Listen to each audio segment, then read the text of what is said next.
রাজধানীর ভীতির জনপদ মোহাম্মদপুর এবং আদাবরে সাঁড়াশি অভিযান চালিয়ে কিশোর গ্যাংয়ের সদস্য সহ ২৮ জনকে আটক করেছে যৌথ বাহিনী।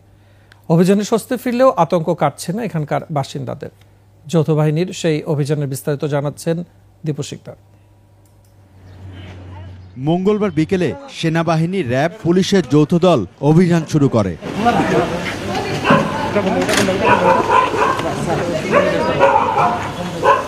নবোদয়, হাউজিং সহ আশপাশের এলাকায় চলতে থাকে এই সাঁড়াশি অভিযান।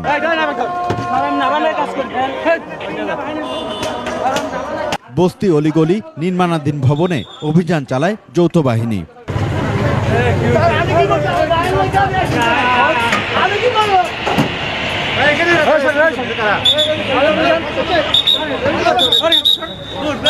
শরীরে আঁকা ট্যাটু দেখে নিশ্চিত হওয়ার পর আটক করা হয় কিশোর গ্যাংয়ের কয়েক সদস্যকে।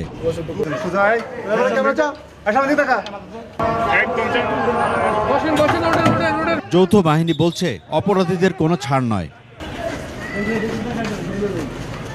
নবোদয়ে তো অবস্থা খুবই সবসময় খারাপ থাকে, ভয়াবহ অবস্থা থাকে, আমাদের অনেকের খুব ভয় করে। যত অভিযান বলেন, যত কিছুই বলেন, সংখ্যা থেকেই যায়।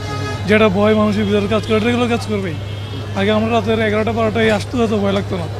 এখন 10টার পরে মোটামুটি একটু যেগুলো নিরিবিলি গলি ওগুলো তো ঢুকতেই ভয় লাগে। ছোট ছোট বাচ্চারা খুবই ডিস্টার্ব করে, সন্ধ্যা বলেন সকাল বলেন যখনই বের হই খুবই ভয় লাগে বের হইতে। যৌথ বাহিনীর যে টল চলতেছে, অনেক এলাকা মোটামুটি নিরাপত্তা আছে। এলাকার সাধারণ মানুষ এই অভিযানে স্বস্তি জানান। জয়েন্ট অপারেশনটা হয়েছে, যৌথ অপারেশন, বাংলাদেশ সেনাবাহিনীর নেতৃত্বে ইন্টেনসিভ টহল প্রোগ্রাম চালু করেছি। ফলে অপরাধীদের হাইড আউটে যাওয়া অথবা বাইর থেকে ঢাকার ভিতরে ঢোকার যে দ্বারগুলো আছে সেগুলোতে আমাদের চেকপোস্ট মোতায়েন আছে, সুতরাং পালানোর আর পথ নেই।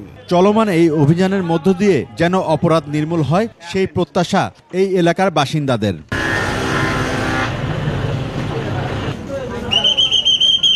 দীপু শিকদার, ২১ টেলিভিশন, ঢাকা।